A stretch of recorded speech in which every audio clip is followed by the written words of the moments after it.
जय जय हे जगदम्बे माता, द्वार तिहारे जो भी आता, द्वार तिहारे जो भी आता, बिन मांगे सब कुछ पा जाता। जय जय हे जगदम्बे माता।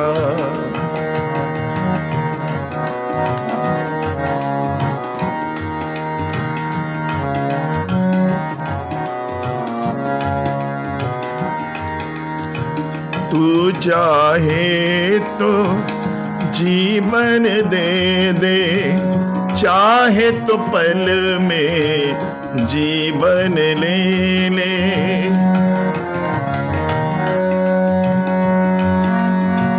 तू चाहे तो जीवन दे दे, चाहे तो पल में जीवन ले ले। जन्म मरण सब हाथ में तेरे, जन्म मरण सब हाथ में तेरे। हे शक्ति माता, जय जय हे जगदम्बे माता।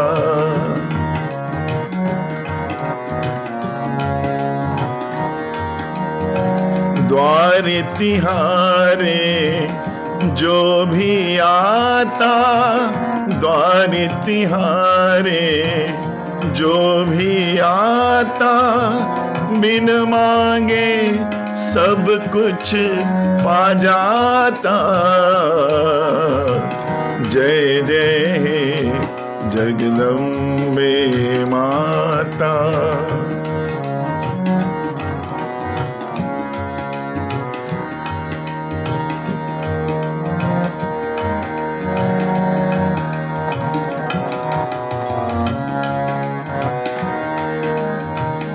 पापी हो या कोई पुजारी, राजा हो या कोई भिखारी,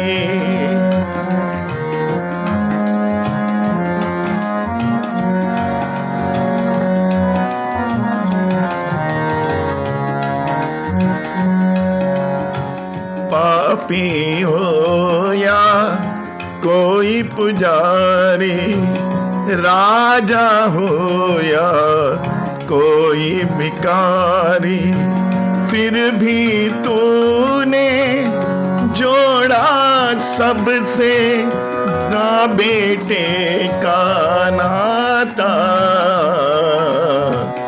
जय जय हे जगदम्बे माता, जय जय हे जगदम्बे माता।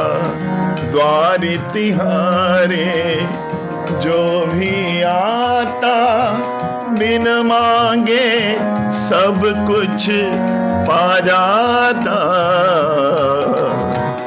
जय जय हे जगदम्बे माता, जय जय हे जगदम्बे माता, जय जय हे जगदम्बे माता। बोले सियावर रामचंद्र भगवान की जय।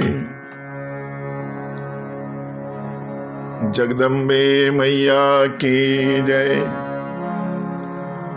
सियावर रामचंद्र भगवान की जय। वृंदावन बिहारी लाल की जय। बोले शंकर भगवान की जय। पवन सुत हनुमान की जय। जय जय श्री राधे, जय जय श्री राधे, जय जय श्री राधे। हिमाचल जी के यहाँ मां भगवती पार्वती का जन्म हो गया। माता पार्वती साक्षात जगदम्बिका है, दुर्गा है,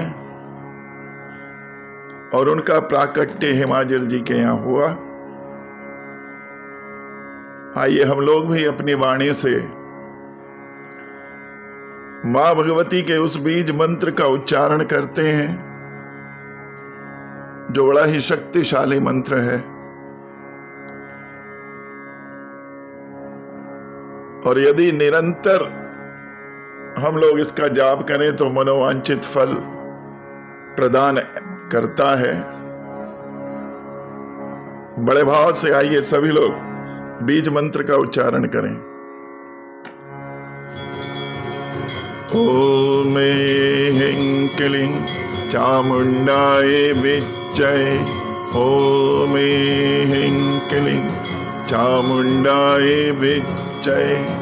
ओम ह्रीं क्लीं चामुंडाय विच्चय। जय जय अम्बे, जय जगदम्बे, जय जय अम्बे।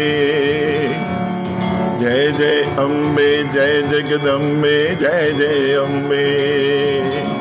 जय जय अम्बे, जय जगदम्बे, जय जय अम्बे। जय जय अम्बे, जय जगदम्बे, जय जय अम्बे।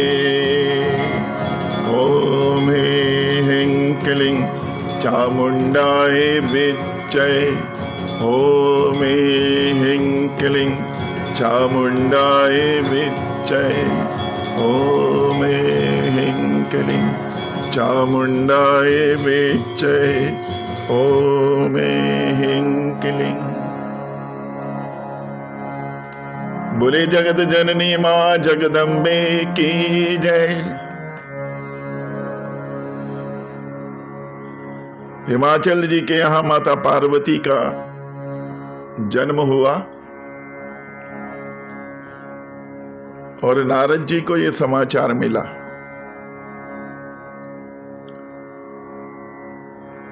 नारद जी वास्तव में उस समय के आप सभी लोग जानते हैं संवाददाता हैं। जैसे ही कोई घटना घटित होती है तुरंत उनको समाचार मिलता है, और नारद जी इतने प्रॉम्प्ट हैं कि तुरंत वहां पहुंच जाते हैं। नारद समाचार सब पाए, कौतुक है गिरि गेन सिधाए। नारद जी को जैसे ही समाचार मिला हिमाचल जी के घर में पहुंच गए।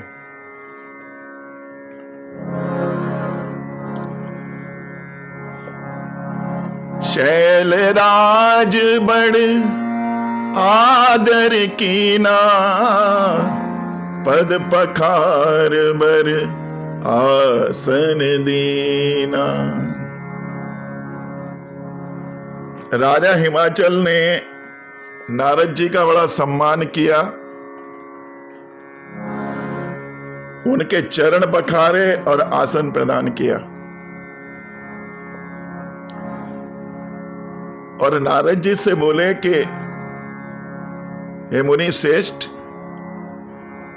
आप त्रिकालज्ञ हैं, सर्वज्ञ हैं, 3 कालों का जानते हैं और सभी चीजों के आप ज्ञाता हैं, तो कृपया करके हमारी पुत्री के गुण दोष बताइए।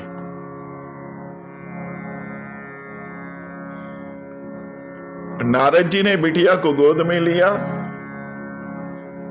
और हाथ देखकर हिमाचल और उनकी पत्नी मैना को उनके गुणों के बारे में बताने लगे।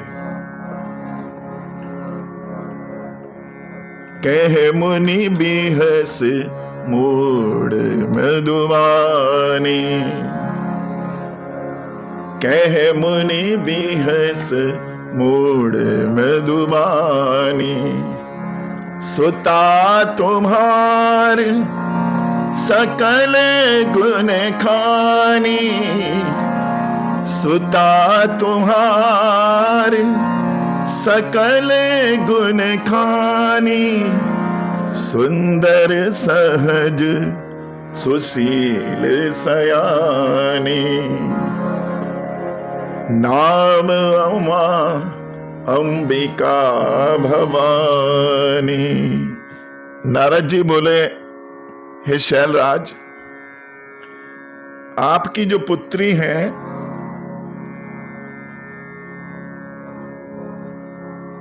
इनके सभी लक्षण बड़े अच्छे हैं, सभी गुणों की खान है, सुंदर है, सुशील है, सहज है, सरल है और सयानी है। और इनका नाम उमा अंबिका भवानी है। सभी प्रकार के सदलक्षण इनमें दिखाई देते हैं। और एक बार और है कि ये सदा अपनी पति की प्यारी रहेंगी।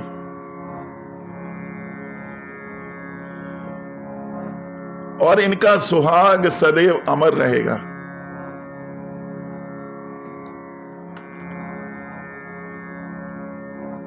माता पिता का आशीर्वाद सदैव इन पर बना रहेगा।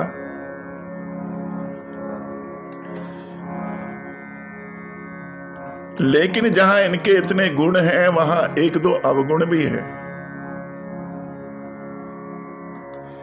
अब देखिए, जब हम लोग किसी ज्योतिषी को हाथ दिखाते हैं, प्राय ज्योतिषी अच्छी अच्छी बातें ही बताते हैं और हम बड़ी प्रसन्नता से सुनते हैं। लेकिन यदि अचानक ज्योतिषी कहने लगे कि इसमें एक दोष भी है, तो सुनने वाले के तुरंत कान खड़े हो जाते हैं। हिमाचल जी सतर्क हो गए। पूछा, महाराज क्या दोष इसकी कुंडली में है? तो नारद जी ने कहा कि जिसका इसका पति जो होगा वो थोड़ा उदासीन किस्म का होगा, उसमें कोई गुण नहीं होगा और उसके माता पिता नहीं होंगे। मान से रहित होगा, उसे अपने मान की कोई चिंता नहीं होगी।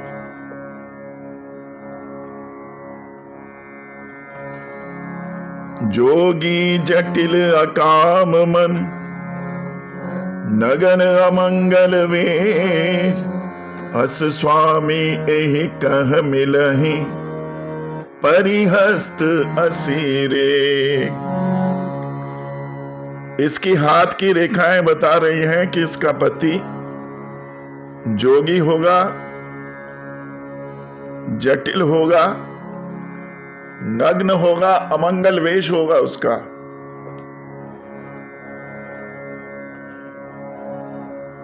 और इस प्रकार के स्वामी मिलने का योग इसके हाथ में है। अब माता पिता बड़े चिंतित हो गए, सोच में पड़ गए। नारद जी ने देख लिया कि दोनों पति पत्नी बड़े चिंतित हैं, तो शैलराज ने कहा, महाराज इसका उपाय भी तो कुछ होगा।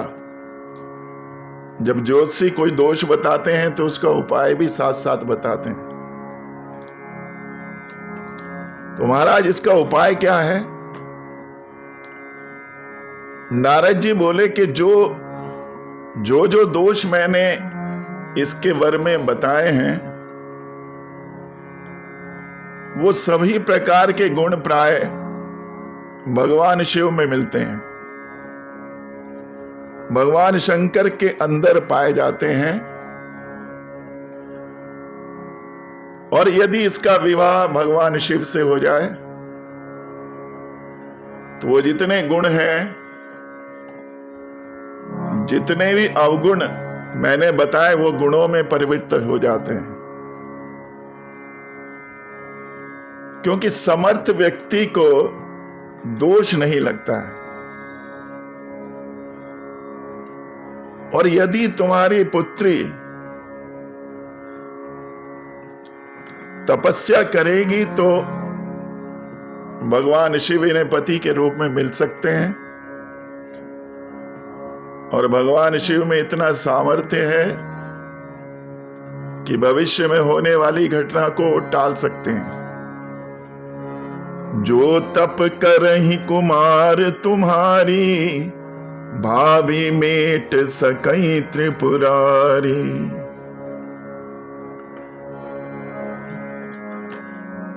यद्यपि बर अनेक जग माही, एहि कह शिव तज दूसर नाही। वास्तव में नारद जी तो जानते हैं कि ये कन्या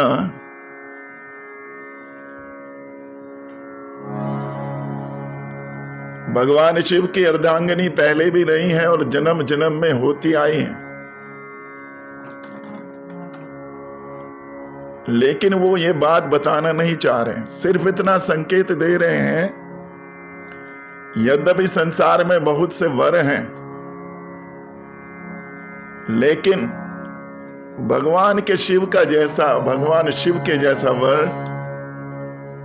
इसको प्राप्त नहीं हो सकता है। और इसके लायक यदि सबसे उपयुक्त है तो वो भगवान शंकर हैं। नारद जी कहते हैं कि जब समर्थ होता है व्यक्ति, उसका दोष नहीं रहता है।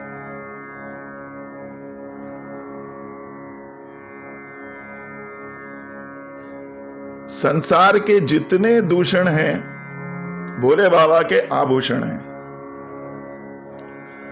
उदाहरण के लिए गंगा जल हम घर पर लेकर आए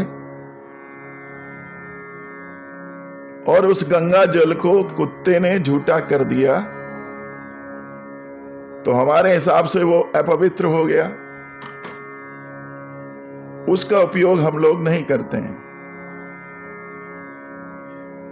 लेकिन यदि हम गंगा जी में स्नान कर रहे हैं और वहीं पास में कोई कुत्ता पानी पीने लगे, तो क्या गंगा जी दूषित हो जाएंगी? क्या हम वहां स्नान करना छोड़ देंगे? अब दोनों में क्या अंतर है? अंश और अंशी का अंतर है।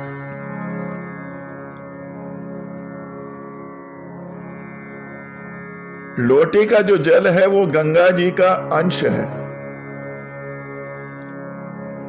ऐसे ही संसार के जितने दोष हैं वो भोले बाबा के आभूषण हैं। गोस्वामी कहते हैं,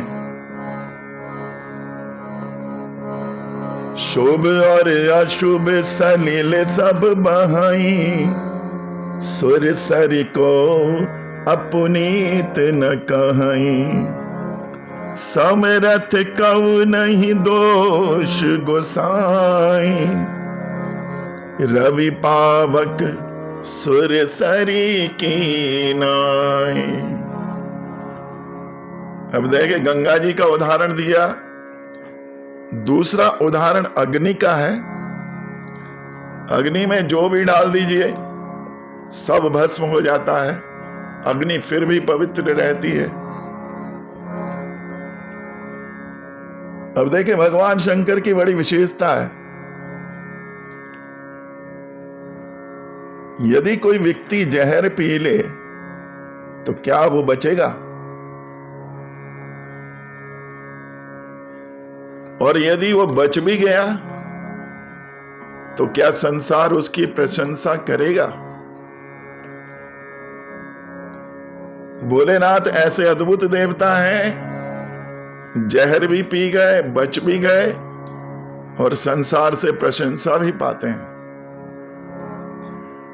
यदि व्यक्ति कोई ऐसा कर दे तो कल्पना कीजिए क्या होगा। पहली बात तो बचना मुश्किल, दूसरी बात बच भी गया तो पूरे समाज में आलोचना का पात्र बन जाएगा और समाज की छोड़ दीजिए, कानून भी उसको पकड़ लेगा। कानून में भी आत्महत्या का प्रयास दंडनीय अपराध है।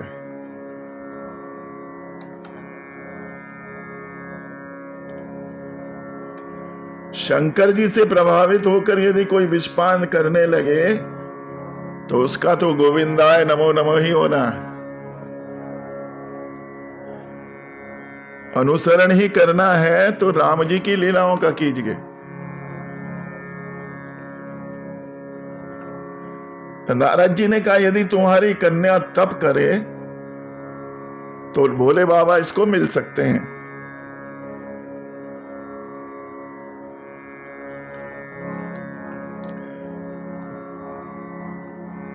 नारद मुनि कन्या का हाथ देकर वहां से चले गए।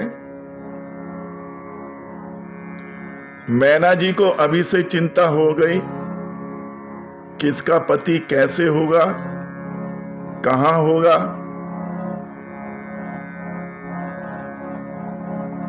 और उधर राम भगवान प्रयास करने लगे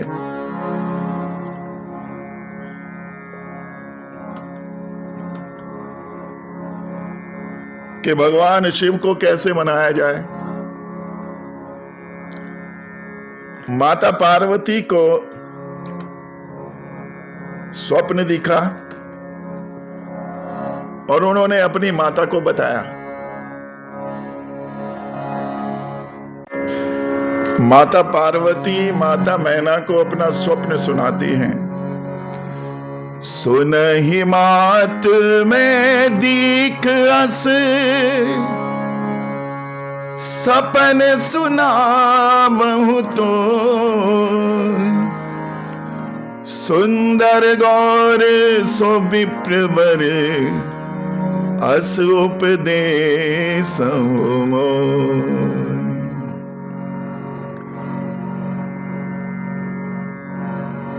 करहि जाई तप शैल कुमारी, नारद कहा सो सत्य विचारी।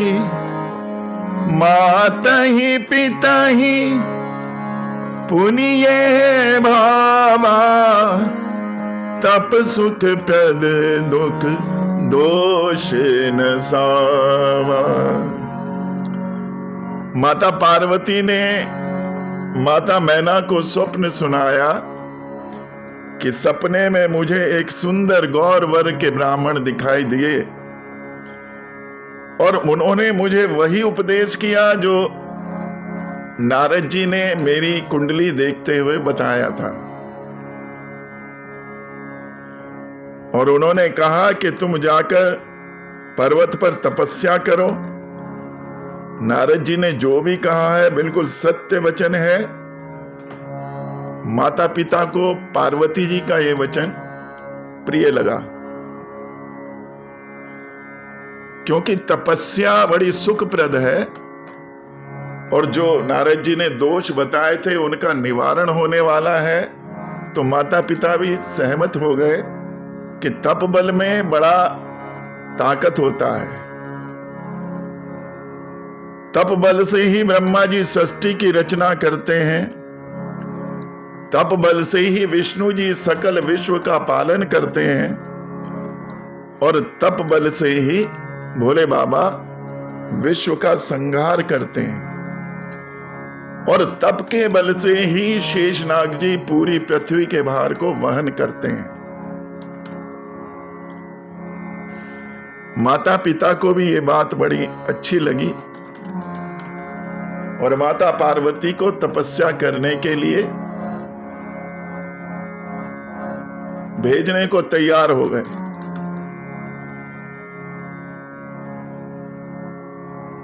उधर तारकासुर वज्रांग नामक राक्षस का पुत्र था, जिसने ब्रह्मा जी से वरदान प्राप्त कर लिया था कि उसे केवल भगवान शिव का पुत्र ही मार सकता है, क्योंकि उसको ये आवाज था कि ना भगवान शिव विवाह करेंगे ना पुत्र होगा और तू सदा सदा के लिए अमर हो जाएगा। ब्रह्मा जी ने वरदान दे दिया। तारकासुर ने इस वरदान के बल से देवताओं को बड़ा परेशान कर दिया। ये राक्षस लोग जब भी कोई शक्ति प्राप्त करते हैं सबसे पहले देवताओं को ही परेशान करते हैं। सभी देवता इकट्ठे होकर ब्रह्मा जी के पास गए और उनसे प्रार्थना की कि प्रभु आपने क्या कर दिया, अब आप इसका उपाय भी बताइए। अब भगवान शिव के कैसे पुत्र हो?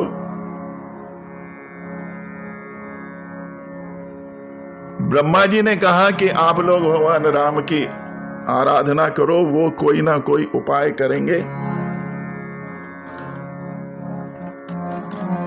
देवताओं ने राम जी की प्रार्थना की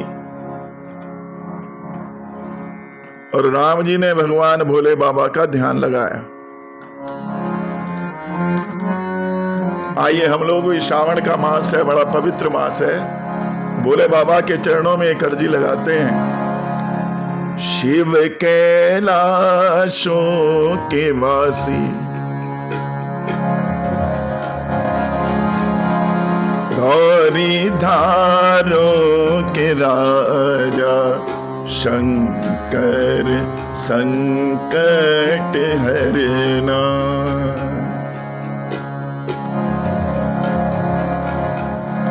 शिव कैलाशों के वासी, गौरी धारों के राजा, शंकर संकट हरना। शंकर संकट हरना।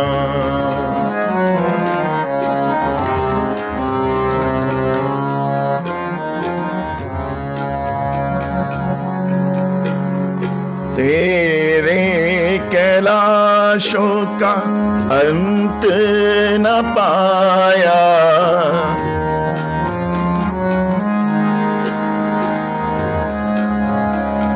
तेरे कैलाशों का अंत न पाया, अंत में अंत तेरी माया। भोले बाबा अंत में अंत तेरी माया। शिव कैलाशों के वासी, गौरी धारों के राजा, शंकर संकट हरना।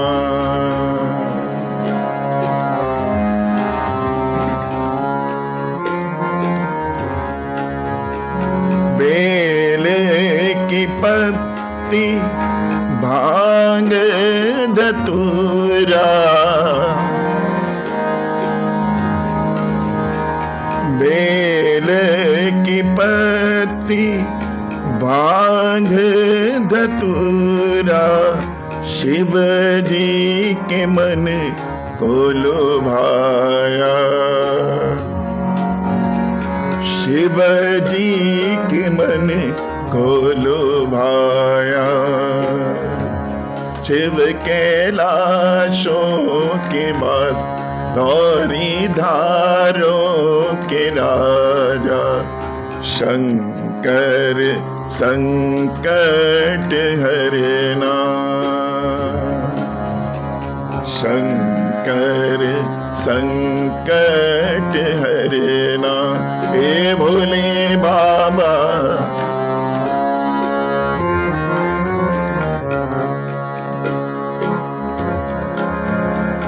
एक था डेरा तेरा चंबे चौगाना,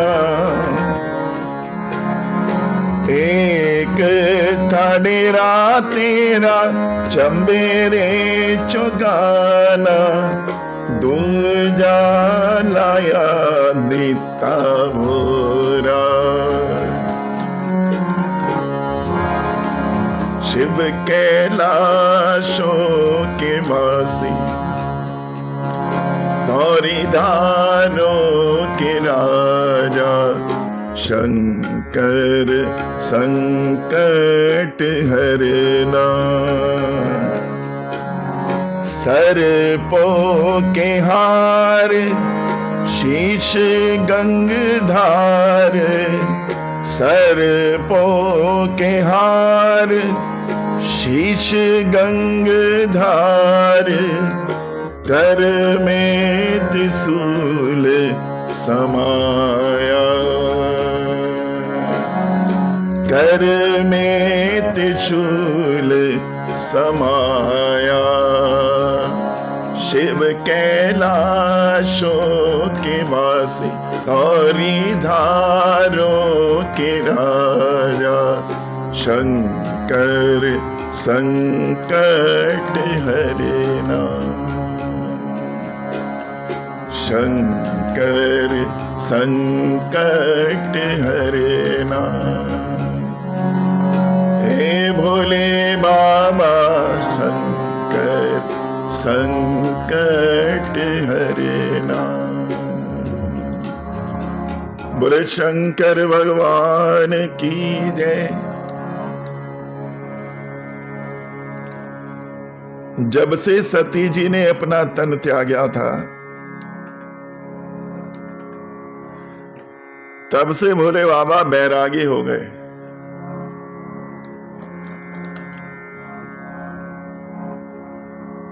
भोले बाबा तो वैसे भी बैरागी हैं, लेकिन सती जी के आत्मदाह करने के बाद बिल्कुल अलग थलग हो गए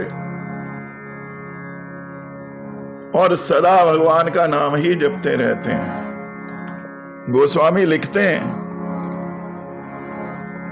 जब ते सती जाई तन त्यागा, तब ते शिव मन भयउ विरागा। जपहि सदा रघुनायक नामा, जह तह सुनहि राम गुण गामा।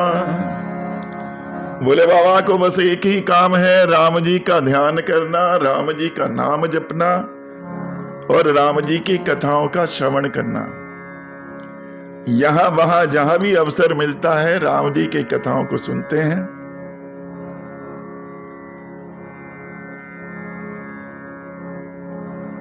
भगवान राम प्रकट हो गए।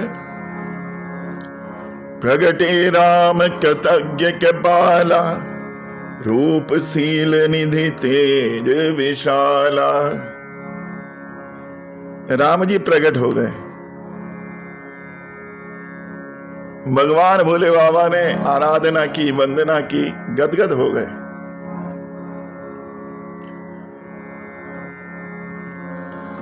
राम जी ने अनेकों प्रकार से शंकर जी को समझाया और उनके इस कृत्य को सराहा कि जो व्रत आपने निभाया है, देखिए नियम और प्रेम दोनों को निभाना प्राय असंभव होता है। जो प्रेम वाला व्यक्ति होता है वो नियम नहीं निभा सकता और जो नियम वाला होता है वो प्रेम नहीं कर सकता।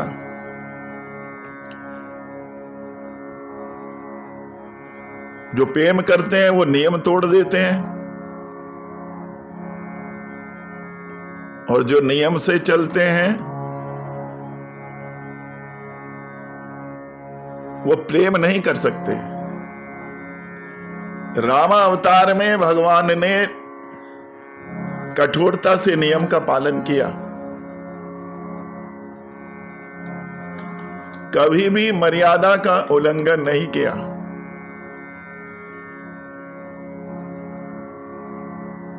लेकिन द्वापर में जब कृष्ण अवतार हुआ तो भगवान का यह अवतार प्रेम रस से भरा हुआ है। कृष्ण जी ने न जाने कितनी बार अपने ही नियमों का उल्लंघन कर दिया और किस लिए कर दिया कि भक्त की मर्यादा को रखना है। प्रबल प्रेम के पाले पड़कर प्रभु को नियम बदलते देखा, अपना मान टले टल जाए, भक्त का मान न टलते देखा। भक्त का मान तो राम अवतार में भी राम जी ने नहीं टलने दिया, लेकिन नियमों का उल्लंघन नहीं किया। नियम के अंदर ही भक्त की मर्यादा को भी कायम रखा।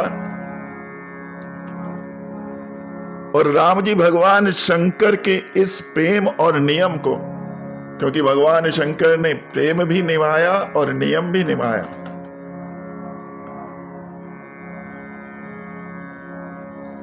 प्रेम कैसे निभाया? सती जी के जाने के बाद उनके प्रेम में डूबे रहे, संसार से अलग थलग हो गए, बैरागी हो गए। और जब उनका परित्याग किया तो नियम को निभाया, क्योंकि नियम है यदि एक बार मां की छेड़ी में किसी ने मां का रूप रख लिया तो भगवान भोले बाबा ने त्याग दिया। और जीवन पर्यंत जब तक सती माता रही उनको पत्नी के रूप में स्वीकार नहीं किया।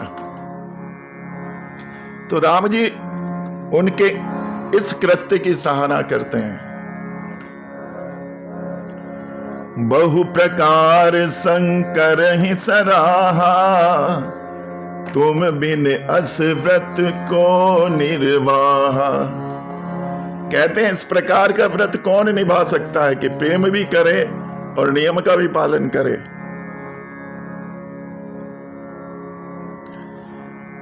लेकिन अब राम जी उस मुद्दे पर आए जिसके लिए आज उनका भगवान भोले बाबा के पास आगमन हुआ है।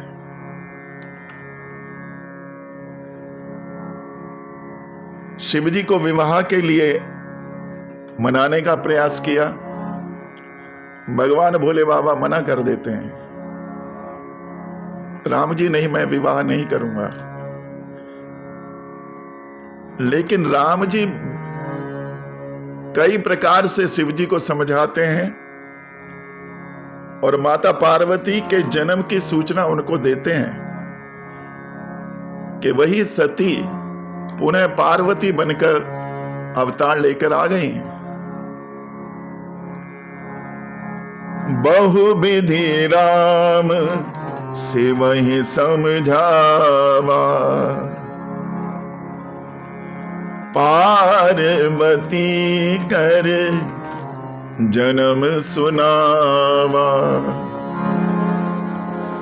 अति पुनीत गिरजा के करनी,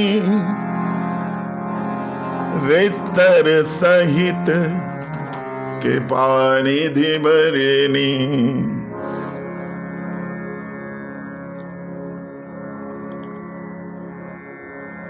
सभी वृतांत भगवान शिव को बताया कि पार्वती जी बड़ी पुनीत हैं और इस प्रकार से तुम्हारे लिए तपस्या कर रही हैं। और राम जी कहते हैं कि अब विनती मम सुनहु शिव, जो मोह पर निज ने जाय विवाह शैल जही, यह मांगहि वर दे। राम जी ने अंत में फाइनल संकेत शिव जी को दे दिया कि बोले बाबा अब मेरी विनती सुनो, यदि मेरे ऊपर आपका सच्चा नेह है, आप मुझे सच्चा प्रेम करते हैं, तो मेरी प्रार्थना है कि जाकर पार्वती जी से विवाह करो। बोले बाबा सकुचाए कि यद्यपि ये उचित तो नहीं है, लेकिन आपके आदेश का उल्लंघन भी मैं नहीं करता प्रभु। मेरा इतना सामर्थ्य नहीं कि मैं आपके आदेश को टाल दूं।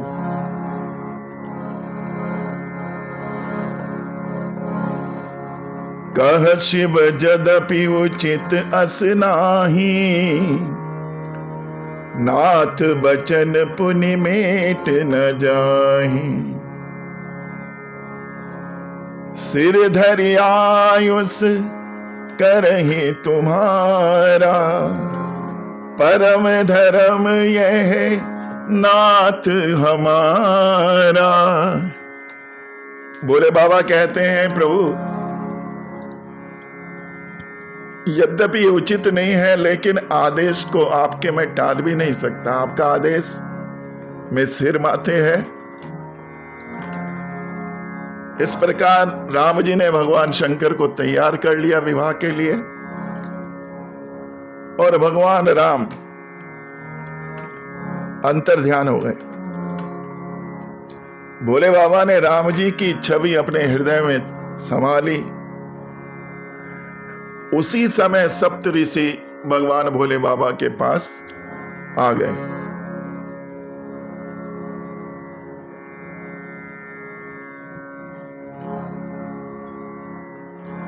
तब ही सप्त ऋषि शिव पही आए, बोले प्रभु अति वचन सुहाए।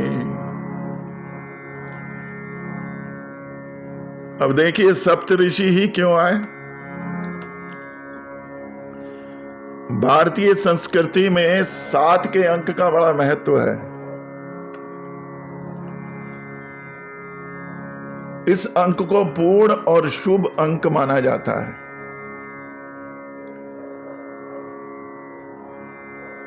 यदि हम विचार करके देखें तो कितनी जगह हम 7 के अंक को पाते हैं। हमारी संस्कृति 7 के अंक से भरी पड़ी है। सप्ताह में दिन कितने होते हैं? 7। इंद्रधनुष के रंग कितने हैं? 7। जो संगीत हम रोज सुनते हैं उसके मधुर स्वर कितने होते हैं? 7। और ऋषि भी 7, सप्त ऋषि।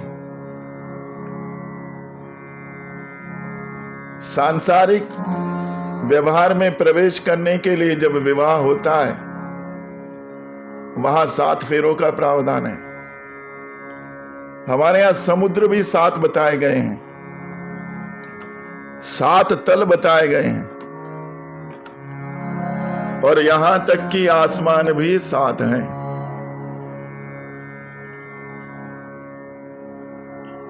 एक मुहावरा प्राय हम सुनते हैं कि जब मैंने ये खुशी का समाचार सुना तो मैं 7वें आसमान पर था। तो ये संकेत देता है कि हमारी संस्कृति में आसमान भी 7 हैं, लेकिन अंग्रेजों के यहां ये आसमान 7 नहीं है, वहां 9 है।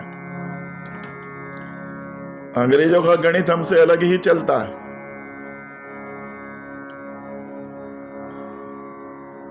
यदि इस सेंटेंस की अंग्रेजी हम देखें अंग्रेजी साहित्य में कि मैं 7वें आसमान पर था, तो वहां इसकी अंग्रेजी मिलती है आई वॉज ऑन क्लाउड 9।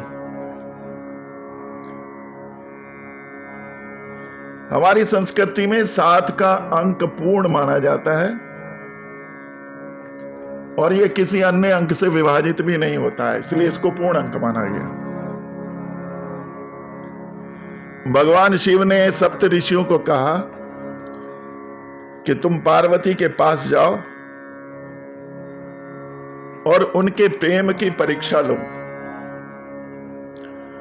मैंने सुना है वो घोर तप कर रही हैं, आप जाकर परीक्षा लो।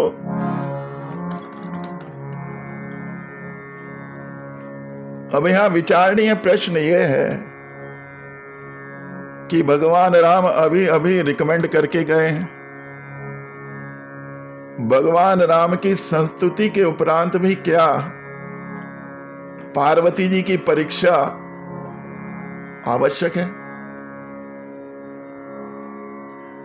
बाबा से पूछा, बाबा राम जी में तो आपकी अखंड श्रद्धा है, जब उन्होंने रिकमेंड कर दिया तो आप परीक्षा के लिए क्यों भेज रहे हैं? बाबा कहते हैं, देखो पिछले जन्म में सती जी ने हमारे इष्ट की परीक्षा ली थी। हमारे लाख समझाने के बाद भी उनकी समझ नहीं आया था, और अब हम भी उन्होंने जो उस समय ये दोष किया था उनकी परीक्षा लेकर हिसाब किताब को बराबर करना चाहते हैं। बोले जय श्री राम। भोले बाबा ने सप्त ऋषियों को भेज दिया। सप्त ऋषि लोग भगवान भोले बाबा का जाप करते हुए नमः शिवाय जपते हुए चले गए और माता पार्वती के पास पहुंचे। और जाकर क्या देखा?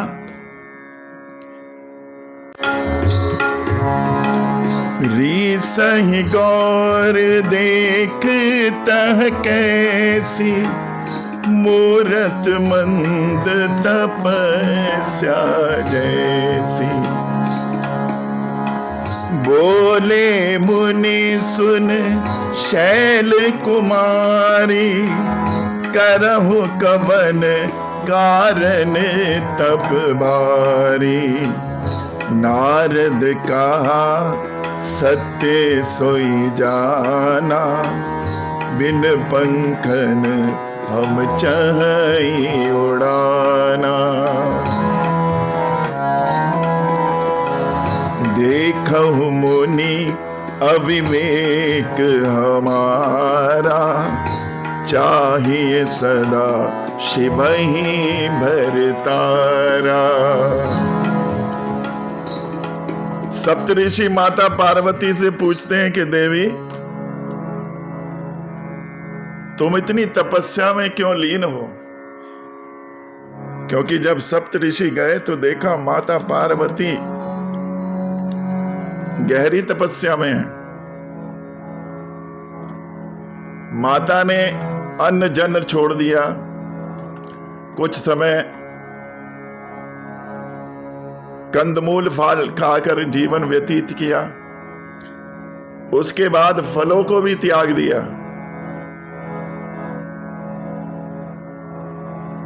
फिर पत्तियां खाकर जीवन व्यतीत करने लगी और कुछ समय के बाद पत्तियां भी खानी बंद कर दी। इतनी गहन तपस्या माता पार्वती भगवान भोले बाबा के लिए कर रही हैं।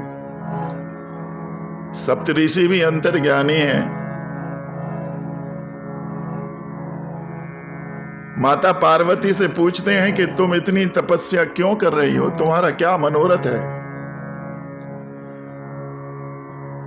माता कहती हैं कि जो नारद मुनि ने, जो कि मेरे गुरुदेव हैं, उन्होंने मुझे बताया, मैंने उसी को सत्य जान लिया। नारद जी ने क्या बताया? नारद जी ने बताया कि यदि तुम तपस्या करोगी तो भगवान शिव से तुम्हारा विवाह हो जाएगा। और देखो मुनिवर, हमारी मूर्खता देखो, हम बिना पंख के उड़ना चाहते हैं। हमारा यह अविवेक है कि भगवान शिव जैसा वर हम मांग रहे हैं। हमारी इतनी योग्यता नहीं है, लेकिन गुरु वचनों पर विश्वास करते हैं। गुरुजी ने कहा है तो उसमें कोई सत्य ही होगा। सप्तऋषि बड़ी जोर से हंसे। गोस्वामी लिखते हैं, सुनत बचन बिहसे ऋषि गिरि संभव तब दे। नारद कर उपदेश सुनी कहूं बसऊं किह गे। कि देवी तुमने भी किस पर विश्वास कर लिया? तुम्हारी मति भी पर्वत जैसी है, तुम पर्वत पुत्री तो हो ही, मगर लगता है कि तुम्हारी बुद्धि भी पर्वत की तरह। संकेत तो कुछ और करना चाहते थे, लेकिन माता भाव समझ गई क्या कहना चाहते हैं। सप्तऋषि कहते हैं, भला आज तक नारद के उपदेश से किसी का घर बसा है?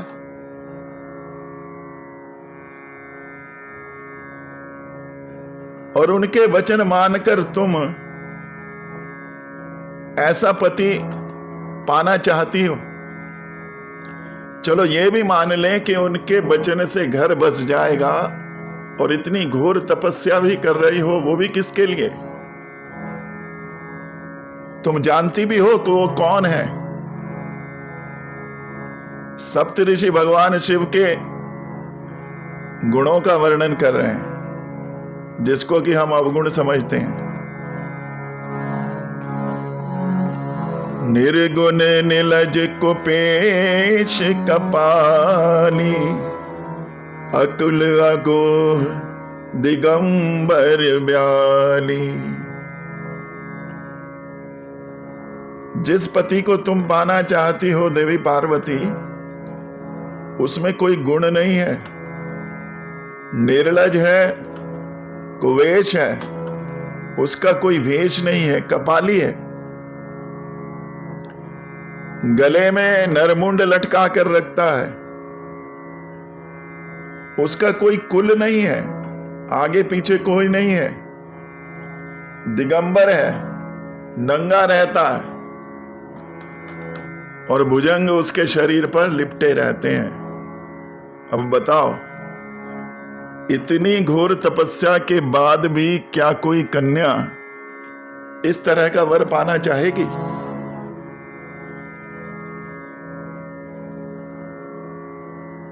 अजहु मानव कहा हमारा, हम तुम कहूं बरुनीक विचारा। देखो, अभी भी कुछ नहीं बिगड़ा है, अभी बेटी बाप के यहां ही है। हम तुम्हारे लिए एक वर का प्रस्ताव लेकर आए हैं, और वर इतना सुंदर है कि पूरे संसार में उससे जैसा सुंदर व्यक्ति, उससे सुंदर वर तुम्हें नहीं मिलेगा। अति सुंदर सुचि सुखद सुशीला, गावहि वेद जासु जस लीला। सप्तऋषि कहते हैं कि हम ऐसे वर का प्रस्ताव लेकर आए हैं, उसका सौंदर्य अनुपम है, अतुलनीय है, और सारे वेद उसकी यश लीला गाते रहते हैं, उसके यश का बखान करते रहते हैं। पार्वती जी सुनती रही, और जब सप्तऋषि शांत हुए तो माता पार्वती ने जवाब दिया, सत्य कहूं गिरि भव तनु एहा, हट न छूट छोटे बर देहा। कनकऊं पुनि पसान ते होई, जा रहूं सहज न परिहर सोही। ऋषिवर, आप ठीक कहते हैं कि मैं पर्वत पुत्री हूं, पत्थर से पैदा हुई हूं, लेकिन पत्थर का एक गुण है कि उसमें दृढ़ता होती है। जो एक बार ठान लिया उससे डिगता नहीं, अडिग रहता है। इस पाषाण से सोने का जन्म होता है, और सोने को जितना भी जला लीजिए वो अपना गुण नहीं छोड़ता है। नारद जी के वचनों को मैं टाल नहीं सकती, मैं उन पर अखंड विश्वास करती हूं, क्योंकि वो मेरे सद्गुरु हैं। घर बसे या उजड़े इसकी चिंता मुझे नहीं है। ऋषिवर, आप उसकी चिंता मत कीजिए। यदि मैं विवाह करूंगी तो भगवान भोले बाबा से ही करूंगी, ये मेरा अखंड प्रण है, अखंड प्रतिज्ञा है। गुरु के बचन प्रीतीत न जेहि, सपने हो सुगम न सुख सिद्धते। और एक बार और सुन लीजिए ऋषिवर, जो अपने गुरु के वचनों पर विश्वास नहीं करता है, उसका जीवन में कभी कल्याण नहीं हो सकता है। हमारी विडंबना यह है कि हम लोग रोज गुरु बदल लेते हैं, गुरु को मानते हैं लेकिन गुरु की नहीं मानते।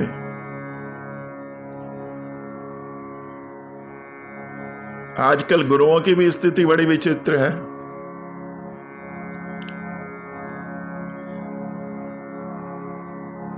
लोभी गुरु लालची चेला, दोनों नरक में ठेलम ठेला।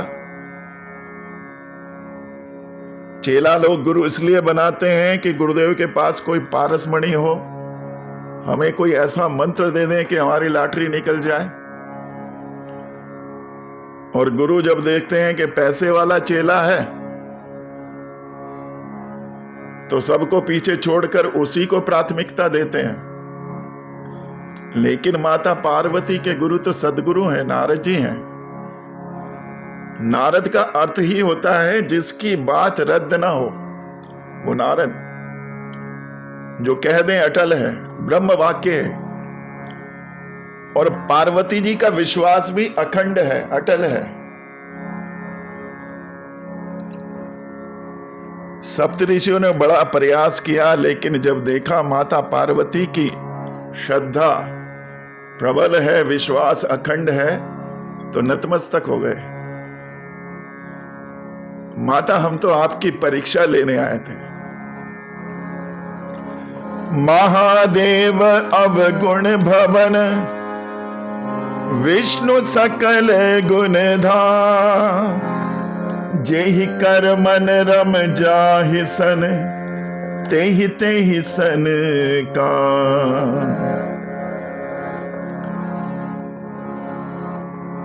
माता पार्वती कहती हैं कि जन्म कोट लगी रगर हमारी, बरनऊ शंभु नत रहऊं कुमारी।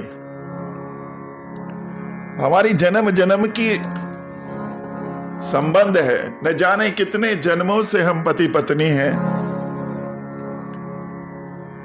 और यदि विवाह करूंगी तो भगवान भोले बाबा से करूंगी, नहीं तो कुंवारी रहूंगी।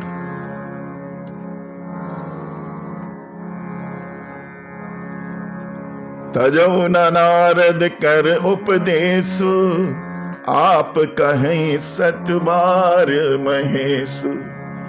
भगवान शंकर से जाकर कह देना, मेरा संदेशा दे देना कि मैं नारद जी के वचनों पर अड़िग हूं, उन वचनों से मैं पीछे हटने वाली नहीं हूं। सप्तऋषि नतमस्तक हो गए। जय हो जगदम्बे, आपकी जय हो। आपके जैसा दृढ़ संकल्प देखने को कहां मिलता है। तुम माया भगवान शिव, सकल जगत पितुमा, नाई चरण सिर मुनि चले, पुनि पुनि हरे सतमा। सप्तऋषि लोग वहां से चल दिए और भगवान भोले बाबा को जाकर पूरा समाचार सुनाया कि प्रभु, देवी पार्वती तो आपके लिए अड़िग हैं, उनकी श्रद्धा वंदनीय है। हमने बहुत प्रयास किया, लेकिन उन्होंने कहा कि यदि विवाह करूंगी तो आपसे ही करूंगी। अब भगवान भोले बाबा भी बड़े विचित्र देवता हैं। देखो, कभी टेंशन नहीं लेते हैं। हमारी विडंबना है कि हम 24 घंटे टेंशन में ही रहते हैं। कई लोग तो इतने विचित्र देखे हैं कि यदि उन्हें 2 दिन टेंशन ना होए तो तीसरे दिन इस बात की टेंशन हो जाती है कि 2 दिन टेंशन क्यों नहीं हुए। बड़ा विचित्र स्वभाव है। जबकि भगवान शंकर की जीवन शैली देखें, उनके जीवन में कितनी विषमताएं हैं। भगवान भोले बाबा कामारी हैं, सदा प्रसन्न रहते हैं। और जितना उनका परिवार है, जितना उनका डिपार्टमेंट है, सब विपरीत स्वभाव वाले हैं। देखो, भोले बाबा के जटा में गंगा जी प्रवाहित हो रही हैं, जिसमें जल है, और तीसरे नेत्र से ज्वाला निकल रही है। जल और ज्वाला का जो सामंजस्य है वो भगवान भोले बाबा के पास ही देखने को मिलता है। अतः जल तो ज्वाला को बुझा देता है। माथे पर भगवान भोले बाबा का चंद्रमा लगा हुआ है। चंद्रमा यानी जिसमें अमृत है, सुधाकर है, और कंठ में विषपान किए हुए हैं, विष है।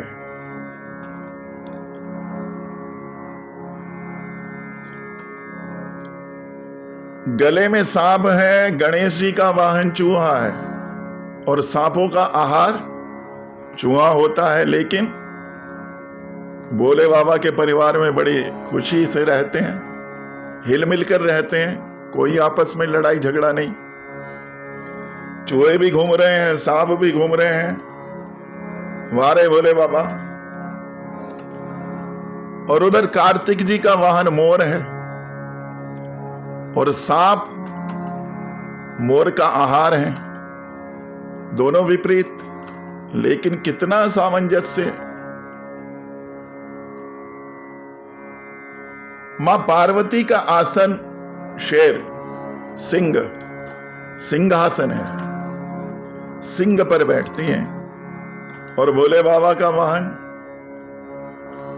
वृषभ, बैल, और सिंह का आहार क्या है? बैल। लेकिन कभी आपने देखा है कि दोनों में कोई झगड़ा हो रहा हो? कभी माता पार्वती की सवारी ने भगवान भोले बाबा की सवारी पर अटैक कर दिया हो? कभी सुना? कभी नहीं सुना। जबरदस्त सामंजस्य है। एक और बड़ा विचित्र संयोग देखिए, भूत और भभूत एक साथ रहते हैं। भभूत से भूत भाग जाते हैं। प्राय हम लोग भभूत लगाते हैं कि भूत भाग जाएं, लेकिन यहां पर भूत भी हैं और भभूत भी हैं। भभूत से मुझे एक विनोद की बात याद आई, हंसी की बात याद आई। वाराणसी में एक दुकान पर एक अंग्रेज गया, और वाराणसी में भभूत प्राय पैकिंग में मिलती है, खरीद कर लाते हैं वहां से लोग। और भभूत होती है जो शव हम जलाकर आते हैं, उसकी जो राख अवशेष में रह जाती है, उसको भभूत के रूप में इस्तेमाल किया जाता है। और वो पैकिंग होकर दुकानों पर छोटी छोटी डिब्बियों के रूप में बिकती है। अंग्रेज ने डिब्बी खरीदी और अलट पलट कर देख रहा है। दुकान वाले ने पूछा, sir what are you looking for? अब उसे हिंदी तो समझ नहीं आनी थी, अंग्रेजी में पूछना था, आप क्या देखना चाह रहे हैं? अंग्रेज कहता है, I am looking for the expiry date. इसकी एक्सपायरी डेट क्या है? तो दुकान वाला हंसकर बोला, sir these ashes are the part of expired people. ये तो पहले से ही एक्सपायर्ड लोगों की है, इसलिए एक्सपायरी डेट नहीं होती इसकी। बोले जय श्री राम। भगवान भोले बाबा तो निरंतर राम नाम का ही उच्चारण करते रहते हैं। तुम पुनि राम राम दिन राती, सादर जपहु अनंग अराती। एक जिज्ञासु ने बाबा से पूछा, बाबा आप इतना टेंशन फ्री रहते हो, आपके जीवन में इतनी समस्याएं हैं, फिर भी आप इतना शांत कैसे रह लेते हो?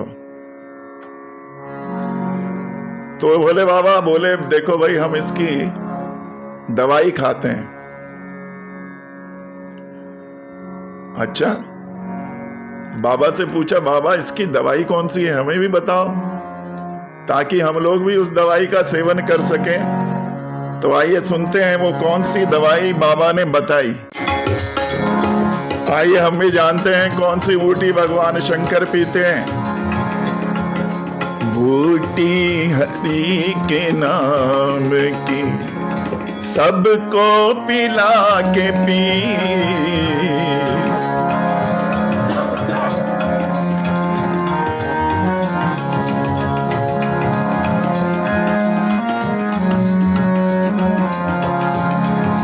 बूटी सबको पिला के पी,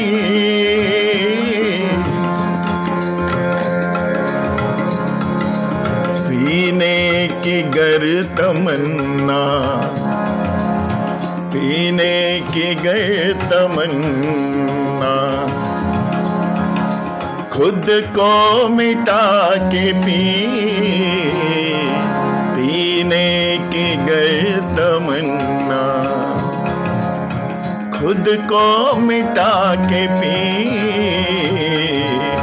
बूटी हरि के नाम की।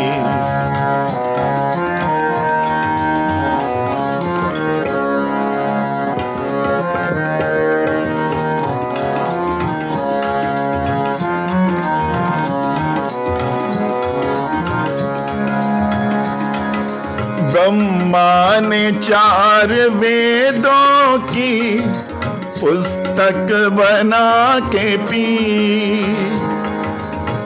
ब्रह्मा ने 4 वेदों की पुस्तक बना के पी, शंकर ने अपने शीश पर गंगा चढ़ा के पी, शंकर ने अपने शीश पर गंगा चढ़ा के पी, पृथ्वी का भार शेष ने, पृथ्वी का भार शेष ने सिर पे उठा के पी, पृथ्वी का भार शेष ने सर पे उठा के पी, बूटी हरि के नाम की।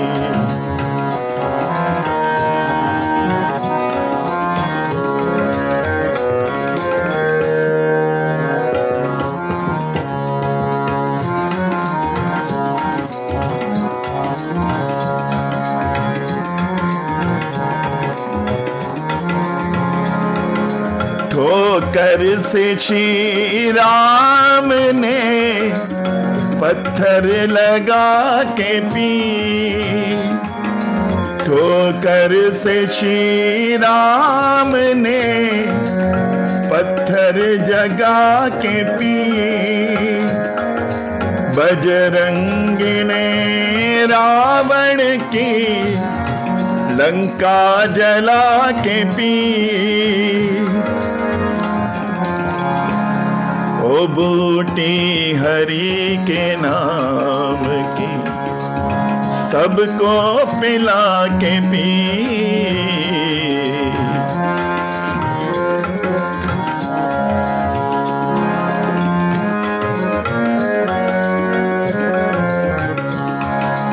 अर्जुन ने ज्ञान गीता का अमृत बना के पी,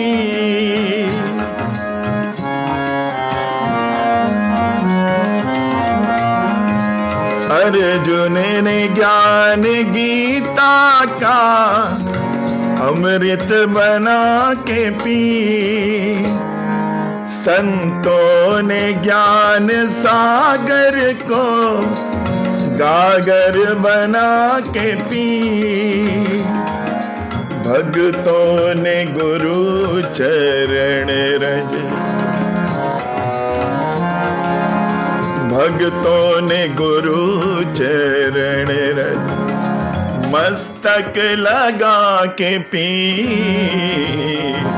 बूटी हरि के नाम की सबको पिला के की, बूटी हरि के नाम की। राधे राधे गोविंद गोविंद राधे,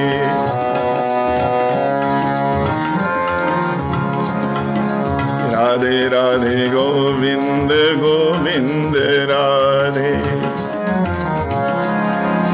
गोविंद राधे गोपाल राधे,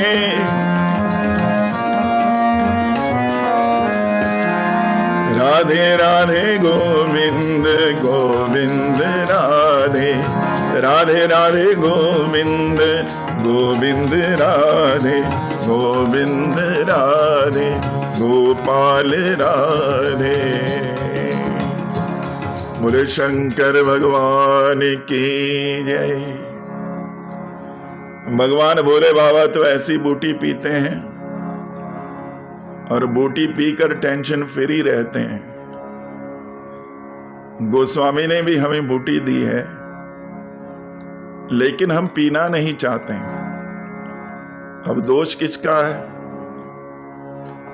गोस्वामी ने तो अपना भ्रतक प्रयत्न किया कि कलिकाल में जो विष बह रहा है उसको शांत करने के लिए मल्टीविटामिन कैप्सूल रामचरितमानस के रूप में हमें प्रदान किया। इसको खाएं, पिएं और इस विष से बचकर रहें, इस विष को न्यूट्रलाइज करें। भगवान भी विष पीते हैं। भोले बाबा ने कंठ में विष रखा तो पूछा, बाबा आपने कैसे इसको डाइजेस्ट कर लिया? बाबा कहते हैं, देखो हमारे हृदय में राम है और कंठ में विष है, और विष और राम जब बन जाते हैं, मिल जाते हैं, तो क्या बनता है? विश्राम। विष पीकर भी राम जी की कृपा से हम विश्राम की स्थिति में रहते हैं। बोले सियावर रामचंद्र भगवान की जय, शंकर भगवान की जय, जगत जननी मां जगदम्बे की जय, पवन सुत हनुमान की जय, वृंदावन बिहारी लाल की जय। जय जय श्री राधे, जय जय श्री राधे, जय जय श्री राधे।